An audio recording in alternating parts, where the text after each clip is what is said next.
Pembroke Castle, January 28, 1457. A 13-year-old girl is dying in childbirth. The midwife's hands work desperately.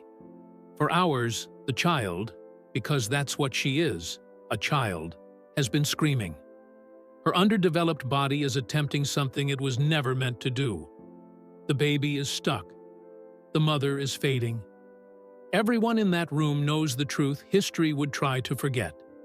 Margaret Beaufort should never have been pregnant in the first place. This is the story of how a 12-year-old was forced into marriage with a man twice her age who refused to wait. How one man's greed permanently destroyed a child's body. And how that traumatized girl would become the most formidable woman in Tudor England and pay a devastating price for it. The commodity, May 31st, 1443. A baby girl is born at Bletsoe Castle in Bedfordshire. Her name is Margaret Beaufort. From the moment she draws her first breath, she isn't a child. She's a commodity. Her father, John Beaufort, Duke of Somerset, is one of the most powerful men in England. But within a year of Margaret's birth, he's found dead under mysterious circumstances.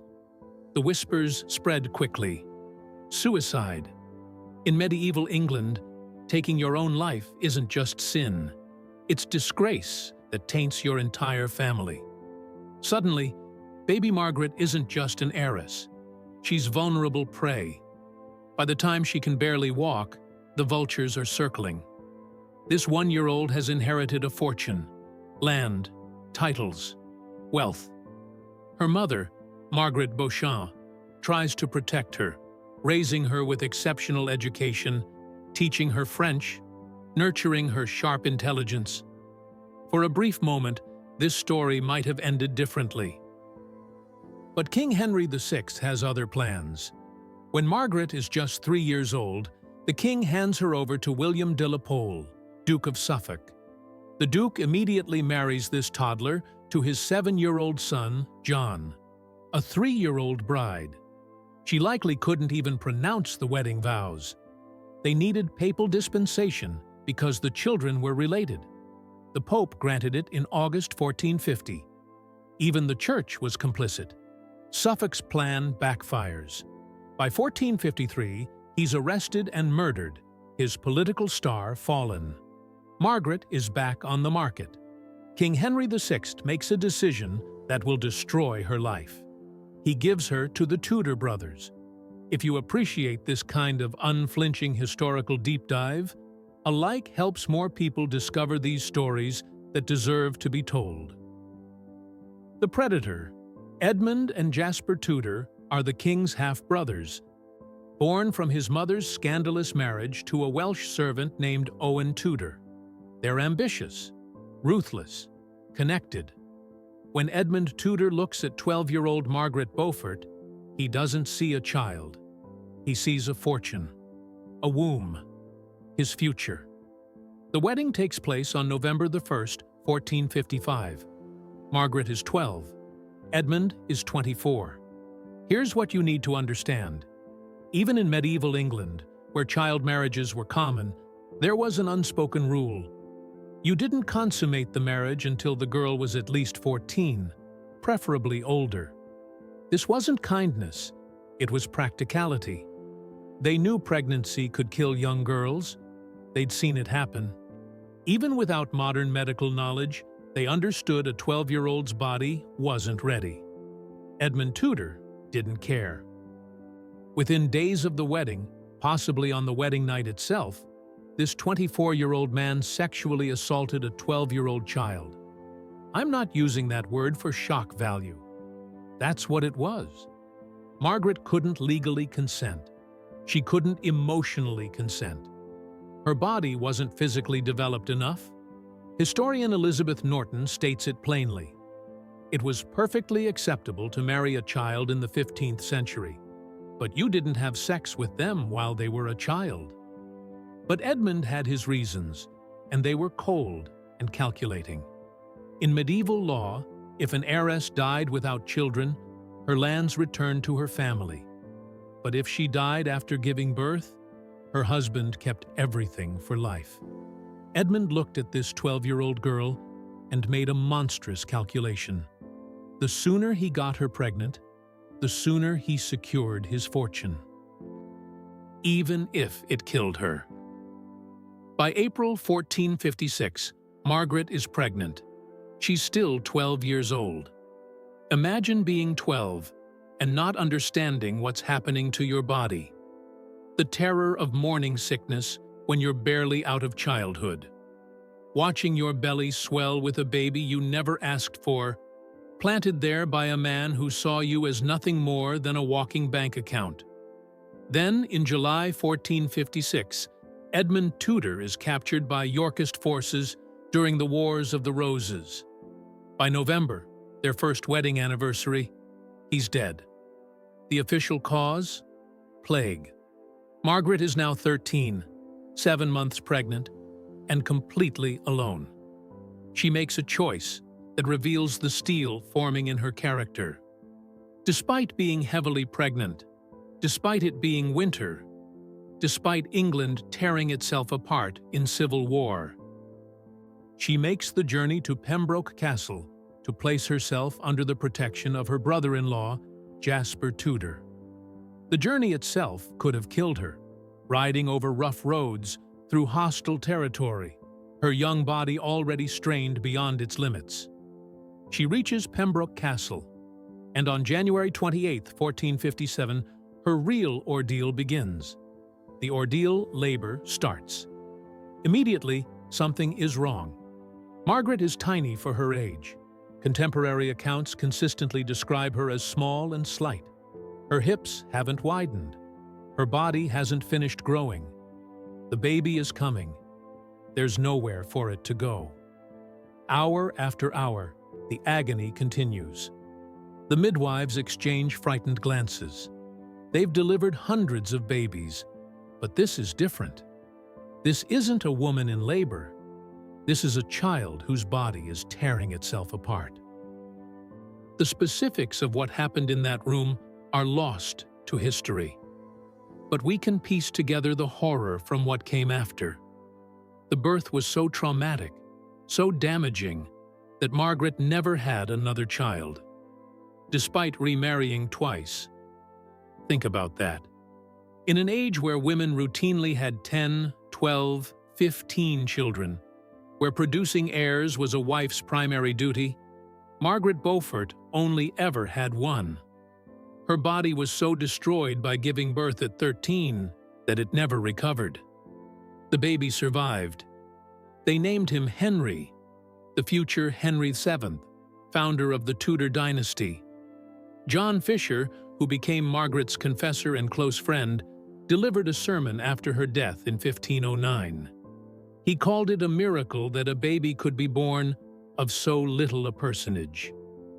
Even 50 years later, Fisher was still shocked that someone so small, so young, had survived childbirth. But survival isn't the same as being okay. Modern medical knowledge helps us understand what likely happened. When a girl gives birth before her pelvis is fully developed, the baby can become stuck in the birth canal. The pressure causes devastating damage, tissue death, fistulas, permanent scarring. The prolonged labor Margaret endured made everything worse. She likely suffered injuries that would be catastrophic even with modern medical care. And the psychological trauma? A 13-year-old girl, orphaned by her father's suicide, sexually assaulted by her husband, widowed while pregnant, then nearly killed bringing his child into the world. Is it any wonder that Margaret's relationship with her son became the defining obsession of her life? The historical interpretations of Margaret's story are complex and evolving.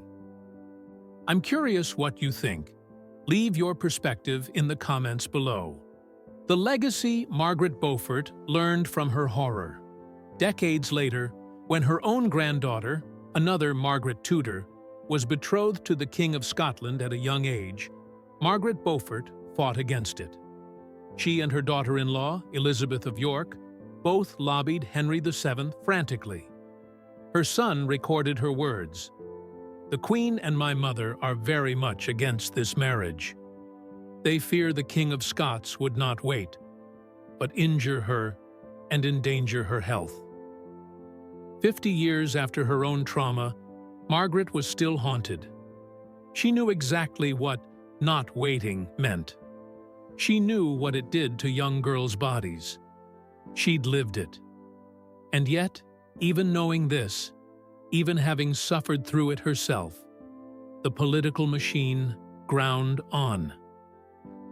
Young Margaret Tudor was sent to Scotland anyway, married at 13, just like her grandmother. The cycle continued. This makes Margaret Beaufort's story more than a historical tragedy. It's a window into how power worked in medieval England, how women's bodies were commodified, how even victims of the system could become complicit in perpetuating it. Margaret went on to become one of the most powerful women in England, the King's mother, a political mastermind who helped orchestrate the Tudor rise to power. She founded colleges at Cambridge. Christ's College and St. John's College still honor her as their foundress. She became a patron of education, a political powerhouse, a woman who signed herself Margaret R., as if she were a queen. But she never escaped that room in Pembroke Castle. Modern historians have tried to soften this story. They talk about different times, different standards. They point out that Margaret seemed to retain affection for Edmund's memory. She asked to be buried beside him, not her later husband's. But trauma does strange things to people.